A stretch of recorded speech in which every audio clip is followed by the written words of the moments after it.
Hello guys की कहानी सुन रहे थे। वो हुए थे त्रेता युग में। उनके बाद विष्णु जी ने द्वापर युग में अवतार लिया था। तो 8वें अवतार के रूप में कृष्ण जी ने जन्म लिया था। हम तो जानते ही हैं कि भगवान जब भी जन्म लेते हैं वो धरती का उद्धार करने के लिए, उसको मुक्त करने के लिए अधर्म से और पापियों से। यदा यदा हि धर्मस्य ग्लानिर्भवति भारत अभ्युत्थानम् अधर्मस्य तदात्मानं सृजाम्यहम्। मतलब जब जब धरती पर पापों का बोझ बढ़ेगा, अधर्म का नाश करने के लिए भगवान अवतार लेंगे। तो हुआ यही था कि मथुरा नगरी में कृष्ण जी का जन्म हुआ। बहुत अधर्म बढ़ गया था तो धरती माँ इतनी दुखी हो गई। वो और सारे ऋषि मुनि गए देवलोक, ब्रह्मा जी के पास गए। पहले उनको ब्रह्मा जी ने बोला और विष्णु जी ने अपने 2 बाल निकाले थे, एक सफ़ेद और एक काला।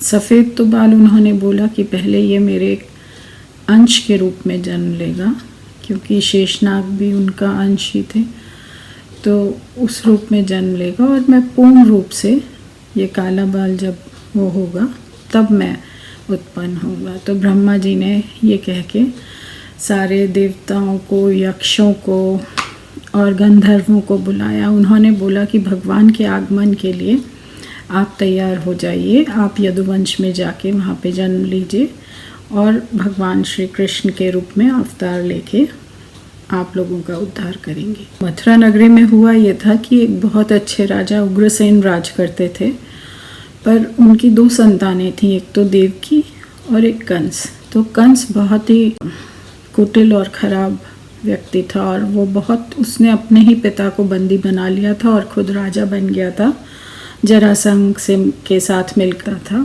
तो पर वो अपनी बहन देवकी को उसने वसुदेव जो यदुवंश के राजा थे उनसे शादी करवाई, ये सोचकर कि वो यादवों के ऊपर भी राज करने लगेगा। तो शादी के वक्त वो अपनी बहन को विदा कराने खुद लेके जा रहा था, वासुदेव और देवकी को बिठा के रथ में। तभी ऊपर से भविष्यवाणी हुई कि तुम ये जो लेके जा रहे हो इन्हें, इसी देवकी के 8वें पुत्र के हाथों तुम्हारी मृत्यु होगी। क्रोधित वो तो उसी वक्त देवकी को मारने लगा तलवार लेके। तो वासुदेव जी ने प्रार्थना की कि नहीं, आप इनको मारिए मत, और मैं आपको वचन देता हूँ कि मैं सारे पुत्र आपको देता रहूँगा, तो इन हमारे जो भी संतान उत्पन्न होगी।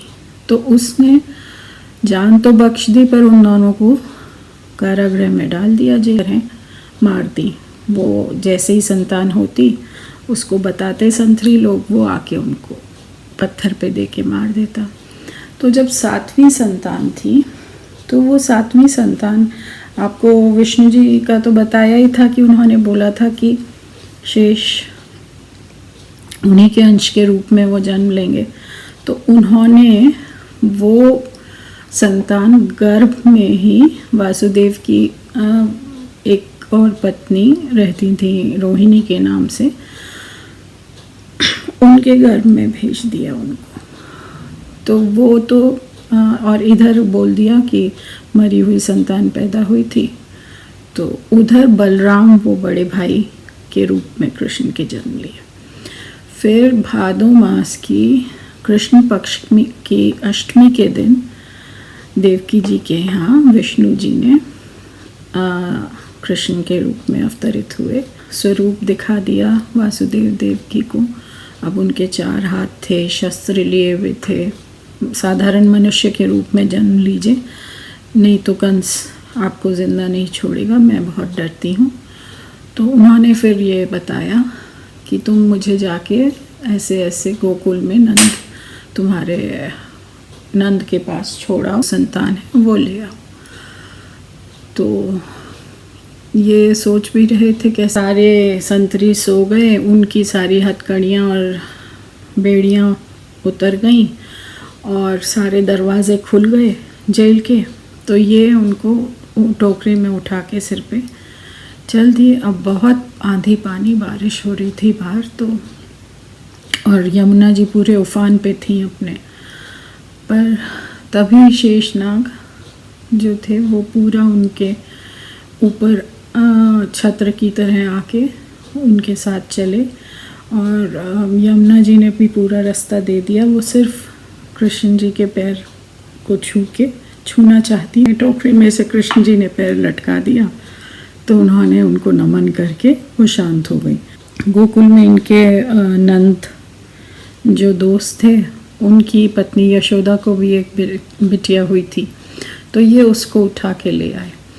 तो विष्णु जी ने अपनी देवी योगमाया को कह दिया था कि तुम उनके यहाँ जन्म लोगी। उस मारने आया तो इन्होंने, देवकी ने बहुत प्रार्थना की कि ये तो लड़की है और तुम्हारा तो वध लड़के के हाथों लिखा था, तो तुम इसको छोड़ दो, ये कैसे मारेगी। तो माना नहीं। उसने जैसे ही उनको उठा के मारने लगा पत्थर पे, तो तभी वो 8 हाथों वाली दुर्गा के रूप में योगमाया निकली और उन्होंने बोला कि मैं चाहूँ तो तुम्हें अभी मार सकती हूँ, पर तुम्हारा को मारने के लिए भगवान खुद जन्म ले चुके हैं।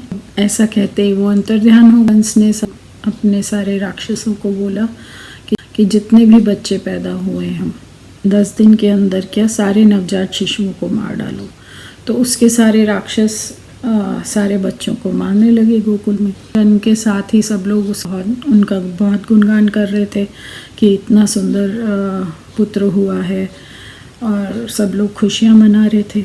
तो पूतना एक राक्षसी जो थी, जिसको कंस ने भेजा था सारे बच्चों को मारने के लिए, उसको लग गया कि ये तो भगवान ही हैं और इनको वो मारने पहुंच गई। तो उसने अपने जहर मिला लिया कि वो जहर का दूध पिला के उनको मार देगी।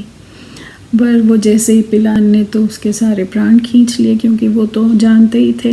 पर तभी से उनका जहर की वजह से जैसे शिवजी का रंग नीला हो गया, तो उनका भी रंग पूतना के जहर की वजह से नीला हो गया, और तभी से वो श्याम भी कहलाए जाने लगे। बचपन में उन्होंने बहुत हरकासुर था, आघासुर था, अथिरासुर था।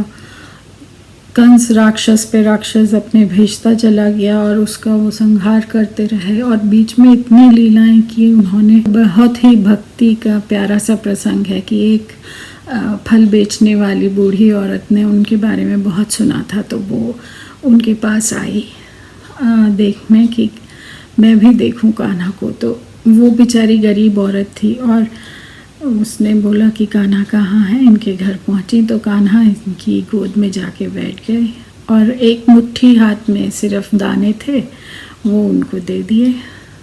तो उन्होंने तो भक्ति भाव में आके सारी अपने फल उनको दे दिए। तो फिर बाद में वो गई तो उन्होंने देखा कि उनकी टोकरी तो हीरे जवाहरात से भर गई थी। तो कान्हा जी इतने ज़्यादा सिर्फ प्यार और भक्ति के भूखे थे। उनकी तो बहुत लीलाएं हैं। उनको माखन चोर कहा जाता है कि उनको माखन बहुत पसंद था।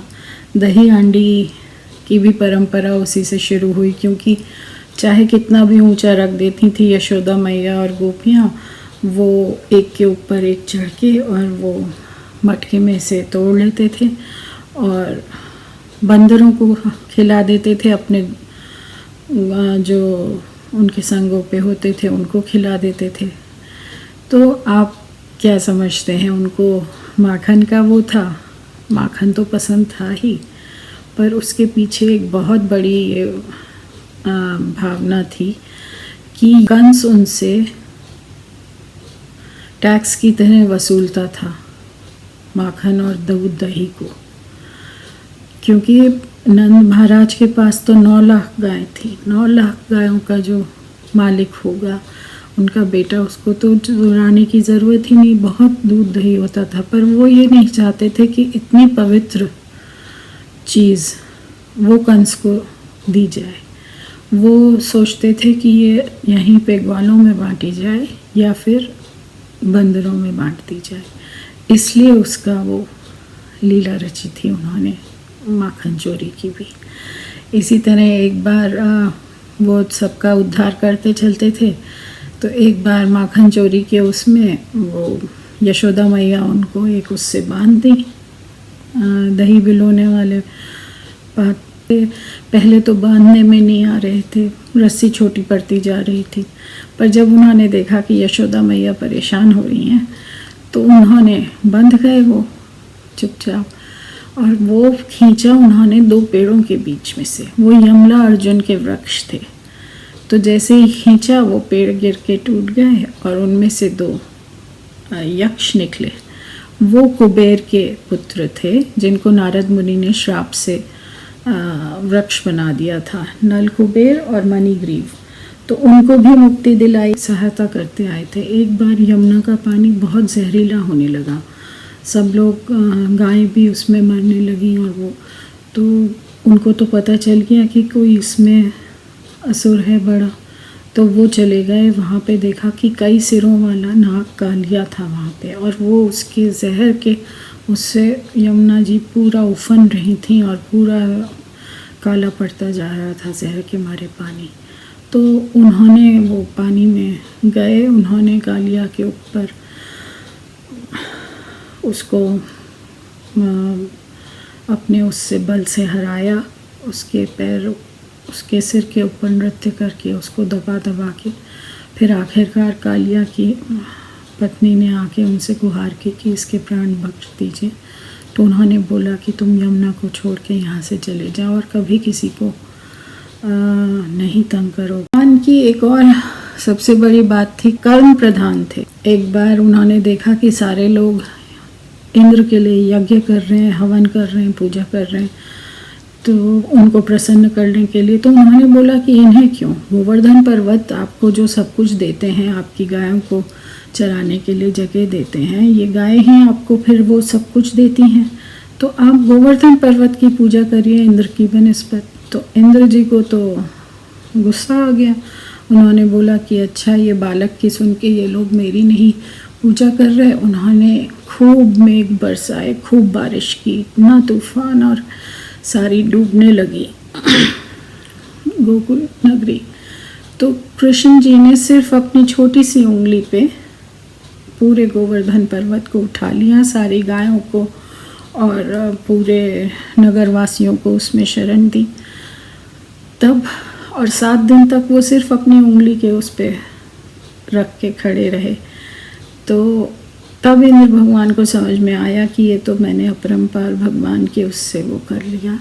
तो उन्होंने आके माफ़ी मांगी, और जो सुरभि थी और कामधेनु जो गायों की माता थी, उन्होंने आके बोला कि आपने मेरी सारी गायों को और उनको बच्चियों को बचाया, तो आप। तो फिर इंद्र जी ने उनके देके चरणों में सिर देके बोला कि आप गोविंदा कहलाएंगे आज से। तो इस ढंग से उनका नाम फिर गोविंदा पड़ा। होली की भी आपको पता है शुरुआत उन्हीं से इस ढंग से हुई थी कि आपको तो पता ही है, जैसे वो काले रंग के हो गए थे, नीले, तो वो उनको ये लगता था राधा क्यों गोरी है, मैं क्यों काला, यशोदा मैया से हमेशा कहते रहते थे।